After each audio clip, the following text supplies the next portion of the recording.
এইমাত্র শ্রীভূমি, শিলচর, হাইলাকান্দি এবং ভারতের বিভিন্ন জায়গা থেকে আসা আজকে সন্ধ্যার কয়েকটি গুরুত্বপূর্ণ খবর। জম্মু কাশ্মীরের পহেলগাঁওয়ে জঙ্গিদের গুলিতে নিহত ব্যক্তিদের পরিবারকে অসম সরকারের পক্ষ থেকে 5 লক্ষ টাকার অনুদান দেওয়ার ঘোষণা করেছিলেন মুখ্যমন্ত্রী। এক ক্যাবিনেট বৈঠকে এই সিদ্ধান্ত নেওয়া হয়েছিল এবং এবার মুখ্যমন্ত্রীর প্রতিনিধি হিসাবে যেসব অনুদান পৌঁছে দিচ্ছেন মন্ত্রী কৌশিক রায়, নন্দিতা গালোসা এবং প্রশান্ত ফুকন, মুখ্যমন্ত্রী নিজেই বিষয়টি সামাজিক মাধ্যমে তুলে ধরে তার ক্যাবিনেটের মন্ত্রিসভার প্রশংসা করেন। কংগ্রেস সাংসদ গৌরব গগৈর পাকিস্তান যুগ নিয়ে অভিযোগ পাল্টা, অভিযোগে সগরম অসমের রাজনীতি।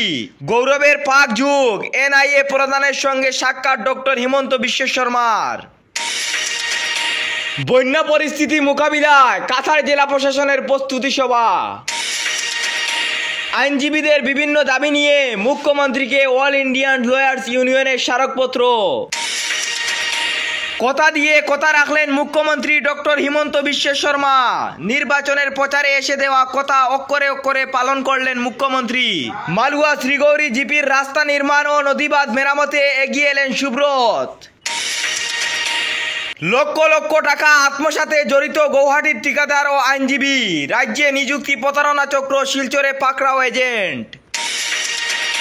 কাটলিছড়ায় অমৃত বৃক্ষ প্রকল্প থেকে বঞ্চিত এসএইচ যোশী সদস্যদের বিক্ষোভ। মুখ্যমন্ত্রী হিমন্ত বিশ্ব শর্মার সারা জাগানো অমৃত বৃক্ষ প্রকল্পের অধীনে মুখ্যমন্ত্রী মহিলা উদ্যমিতা প্রকল্পের 10,000 টাকা চেক প্রাপ্তির জন্য ইতিমধ্যে চূড়ান্ত তালিকা প্রকাশ পেয়েছে।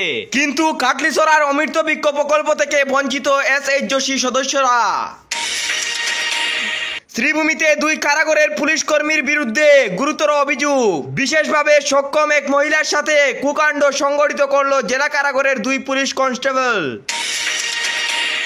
আজ শিলচর ডিএস এর সামনে থেকে 40 লক্ষ টাকা ড্রাগস সহ আটক এক পাচারকারী। আটক সুনাই থানাধীন আলগাপুর 2 খণ্ডের ইকবাল হোসেন মজুমদার। এই ছিল আজকের আমাদের কয়েকটি গুরুত্বপূর্ণ সংবাদ। ভিডিও যদি ভালো লাগে তাহলে অবশ্যই একটি লাইক করে চ্যানেলটি সাবস্ক্রাইব করে পাশের বেল আইকনটি বাজিয়ে রাখবেন। ধন্যবাদ।